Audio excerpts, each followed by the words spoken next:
Voilà, nous venons à la page entretien de ce journal. Je l'annonçais, nous recevons pour vous l'abbé Constantin Siré, secrétaire général de Okades Caritas Burkina. Bonjour. Bonjour, Madame Koulibaly. Bienvenue. Merci. Voilà, pour commencer, Monsieur l'abbé, parlez-nous de la raison d'être de Okades Caritas Burkina. L'Okades Caritas Burkina est une organisation de l'Église Famille de Dieu au Burkina Faso pour venir en aide aux personnes vulnérables, pour les aider à s'auto-promouvoir et aussi pour pouvoir accompagner les communautés les plus vulnérables vers leur autopromotion. Donc l'Okades a été créé en 1998 par les pères évêques donc, du Burkina pour cet objectif. Alors, depuis hier se tient le Conseil national ordinaire. Il s'agira de quoi concrètement? Depuis hier, effectivement, se tient le Conseil national de l'Okades. C'est une rencontre que nous tenons tous les 2 ans. Et il s'agit de faire l'analyse de la vie de notre réseau. Comme toute personne morale, il faut voir qu'est-ce que nous avons été hier, qu'est-ce que nous sommes aujourd'hui et ce que nous pouvons être demain.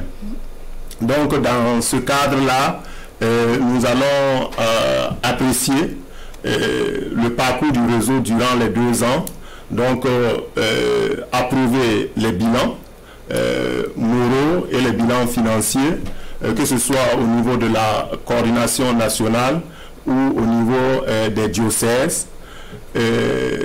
Également, nous allons voir ensemble comment le réseau se porte aujourd'hui, c'est-à-dire voir comment fonctionnent les différents organes au niveau donc des quartiers, parce que l'Okades couvre tout le territoire burkinabé, depuis les quartiers jusqu'au niveau national. Donc nous allons voir comment les organes fonctionnent au niveau des communautés chrétiennes de base, comment le réseau fonctionne au niveau des paroisses, comment le réseau fonctionne aussi au niveau donc des diocèses. Alors on sait qu'aujourd'hui le Burkina Faso est confronté à une crise humanitaire. Est-ce que Okades Caritas s'est senti interpellé par cette crise-là? Depuis le début de cette crise, Okades s'est senti intéressé, concerné, impliqué voilà, dans cette crise, en ce sens que tout ce qui concerne l'homme concerne l'Église, et tout ce qui concerne l'homme concerne donc l'Okades Caritas Burkina, qui est une institution donc, de l'Église catholique au Burkina. Donc nous avons œuvré depuis 2019, où la crise sécuritaire a engendré de nombreux déplacements internes, à accompagner des milliers donc, de familles, de personnes déplacées internes, pour que ces familles-là, ces personnes puissent avoir accès à une alimentation, à une santé, que ces personnes aussi puissent s'auto-prendre en charge dans les nouvelles localités où elles ont été accueillies. Alors aujourd'hui, quelles sont les priorités de l'organisation? Les priorités de l'Okades Caritas Burkina aujourd'hui sont de plusieurs ordres. Je voudrais citer avant tout le fait que nous disons qu'il faut mobiliser des ressources locales pour pouvoir subvenir aux besoins des plus démunis, des plus vulnérables dans notre pays. Et qu'il n'est pas normal que nous puissions continuer à tendre uniquement la main vers d'autres églises, même si elles sont plus nanties, pour pouvoir recevoir ce qu'il nous faut pour venir en aide à nos frères et sœurs. Ça, c'est la première priorité. La deuxième priorité, c'est toujours de rester justement aux côtés des personnes qui sont victimes des catastrophes. Et en ce sens que ceux qui ont été concernés par les poches d'inondation, par les poches de sécheresse de l'année dernière, nous travaillons à les aider. Nous travaillons aussi à être toujours aux côtés des personnes déplacées internes dans les différentes localités de notre pays.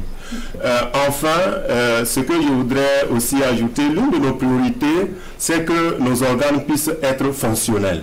Voilà, j'ai dit que nous sommes présents depuis le quartier, donc dans la communauté chrétienne de base, jusqu'au niveau national. Donc nous cherchons les voies et les moyens de sorte à ce que tous ces organes-là puissent être fonctionnels. Parce que ce n'est pas le cas? C'est pas toujours le cas. Vous savez que une organisation, c'est comme une personne. Il y a des jours où vous êtes bien, il y a des jours aussi où vous n'êtes pas très bien. Donc nous travaillons à ce que presque tous les jours, voilà, ces organes puissent continuer à être bien. Ok, nous sommes pratiquement à la fin de cet entretien. Dernier mot? Un dernier mot, c'est de vous dire merci de nous avoir invités. Voilà, un dernier mot aussi, c'est de souhaiter que nous puissions nous donner toujours davantage la main au Burkina Faso pour être aux côtés des plus vulnérables. Nous avons un slogan au niveau donc de notre plan stratégique 2019-2023 qui dit tous pour l'homme et chacun pour les plus faibles. Donc ce sera mon dernier mot. Merci bien. Et vous restez avec nous pour la suite de ce journal.